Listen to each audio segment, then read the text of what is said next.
Hello everyone, my name is Armaan and welcome back. Today, we will be reading The Two Crafty Jackals, the animal fables of Khalila and Dimnah, written by Elizabeth Laird and illustrations attributed to Siddiqui Beck. This book was commissioned by the Aga Khan Museum.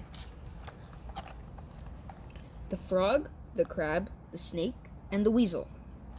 There was once a frog whose life was made miserable by a snake, who came to her pool and ate up her children, one by one. At last, the frog complained to a crab. "You must lay a trap for the snake," said the crab. "Catch some fish and place them in a line between the den of the snake and the lair of the weasel. The weasel will follow the line of fish, and when he's eaten them all up, he'll attack the snake and eat him too." The frog thought that this was an excellent idea, and did as the crab suggested.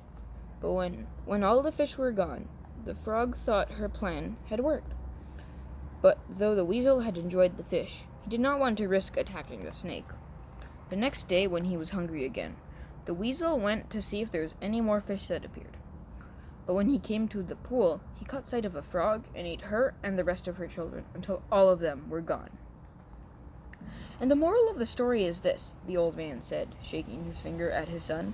"Deceit is dangerous, and the deceiver always comes to a bad end."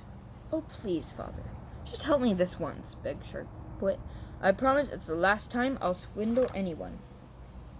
He went on in the same way until at last his father agreed. The next morning, the old man hid in the hollow tree and waited until Sharpwit, Lightheart, and the judge appeared.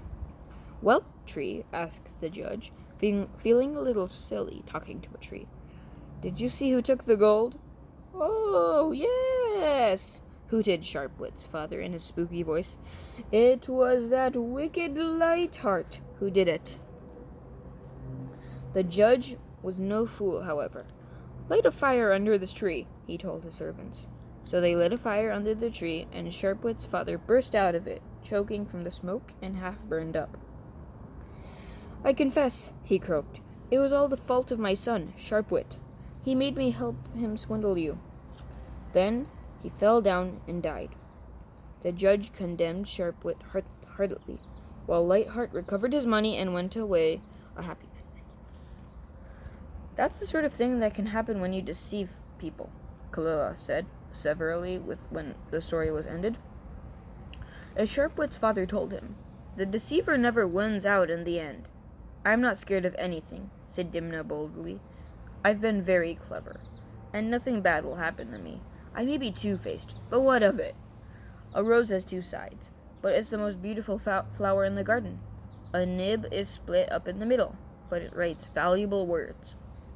Khalila said angrily, "You're not a rose, you're a spiteful thorn. You leave your enemies bleeding and torn. The nib of a pen, you're more like a snake, and your forked tongue leaves death in its wake." "I'll never forgive you for what you've done to Shamsabah," said Dimnah. "And I don't want to have anything more to do with you. If I do, I'll end up like the gardener." "What gardener?" asked Dimnah, who's beginning to feel worried at the thought of losing his friend and brother. That's all for today, everyone. See you next week. Bye.